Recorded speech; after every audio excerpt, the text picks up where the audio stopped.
قبرونو باندې ګلونه اچول، غلاف اچول، صادر اچول، شمع بلول، دا څنګه دي؟ نو جواب د دې دا دی چې اولیاء الله قبرونه یا عام قبرونه په دې باندې ګلونه اچول، صادرونه اچول، غلافونه اچول،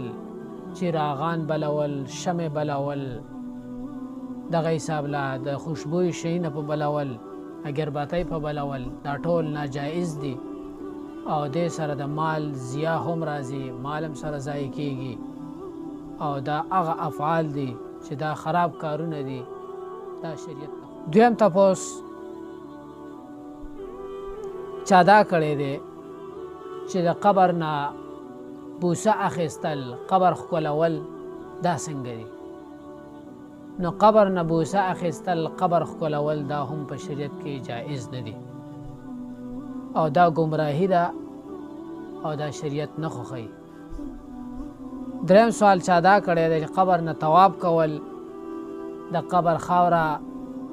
خوړل یا ځان سې راښکل، د قبر کاڼي چې کوم دی دا په ځان باندې موږل،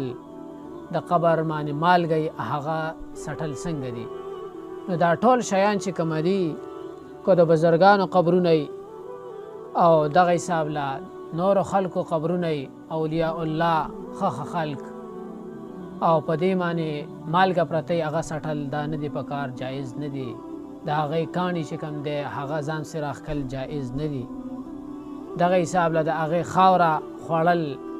یا ماشومانو ته ورکول دې دپاره چې دې کې شفا ده، دا جایز نه دي. دا ټول ناجایز کارونه دي. زموږ په پښتنو ورونو کې دا ډېر سیوا دي، خاص کر په زنانه طبقه کې چې قبرونو ته لاړ شي دا کارونه کوي، ځان سې کاڼي راکاږي، مالګه سټي او دغه حساب له نور کارونه کوي یا د قبر نه طواف کوي، دا ټول ناجایز او ناروا دي. ځکه طواف چې کوم دی دا عبادت دی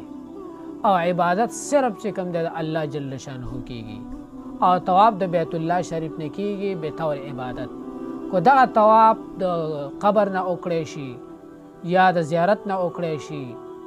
نو دا ناجایز دی او دا په عبادت په زمره کې راځي، نو دا ناروا کارونه دي. بعضې خلک پښتانه هغې مقبرې ته لاړ شي، نو مقبرې اصول دا دی چې هلته به سلام اچي، هغوی د سلام په ځای باندې د قبر شناخت له ګوتې وروړي، شناخت د قبر هغې له لاس ویسي، نو دا داسې ګڼي لکه د قبر